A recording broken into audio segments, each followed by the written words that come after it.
আমরা তো সাধারণ মানুষ, আমরা কোনো রাসূল নই, আমরা কোনো সাহাবী নই, ওলিয়া উলিয়া নই।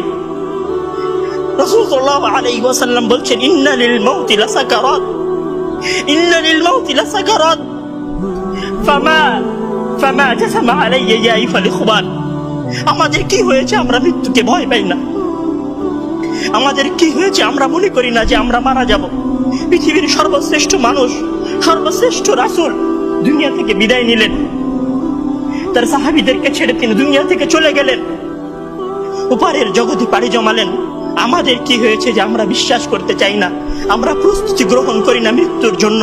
আমি আপনি কি মনে করি যে আমরা চিরদিন বেঁচে থাকবো? আমি আপনি কি মনে করি যে আমার গ্যারান্টি রয়েছে আমি সালাত আদায় করে আমার রুমে ফিরে যাব?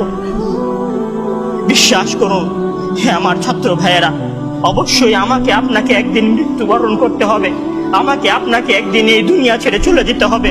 সুতরাং মৃত্যুর জন্য প্রস্তুতি গ্রহণ করুন, সুতরাং মৃত্যুর জন্য প্রস্তুতি গ্রহণ করুন।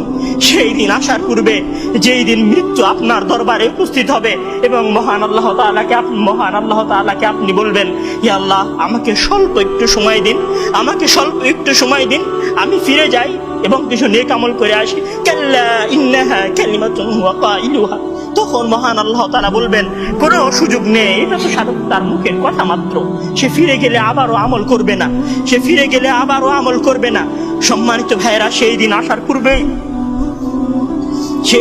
পূর্বেই প্রস্তুতি গ্রহণ করুন, সেই দিন আসার পূর্বেই প্রস্তুতি গ্রহণ করুন। জেনে রাখুন, সেই দিন উপস্থিত হয়ে গেলে আর কোনো আমল করার সুযোগ থাকবে না। সেই দিন উপস্থিত হয়ে গেলে কবরের নাজাত পাওয়ার জন্য আর কোনো কিছু করার সুযোগ থাকবে না। সেই দিন এসে গেলে 2 রাকাত সালাত আদায় করে আল্লাহর কাছে ক্ষমা প্রার্থনা করার কোনো সুযোগ থাকবে না। সেই দিন এসে গেলে রাতে জেগে 8 রাকাত তাহাজ্জুদ সালাত আদায় করার কোনো সুযোগ থাকবে না।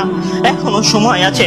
মহান আল্লাহ তাআলার দরবারে নিজেকে সঁপে দিয়ে তার কাছে ক্ষমা প্রার্থনা করুন। মহান আল্লাহ তাআলার দরবারে নিজেকে সঁপে দিয়ে তার কাছে ক্ষমা প্রার্থনা করুন। মানুষের সাথে কোনো ভুল থাকলে সে ভুলের ক্ষমা চেয়ে নিন। মহান আল্লাহ তাআলার সীমা লঙ্ঘন করে থাকলে মহান আল্লাহ তাআলার কাছে ক্ষমা চেয়ে নিন।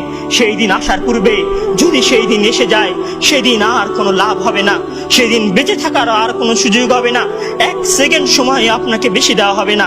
সম্মানিত ছাত্র ভাইয়েরা, মৃত্যুর জন্য প্রস্তুত হন।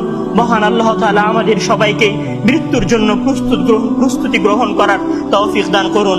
আমিন।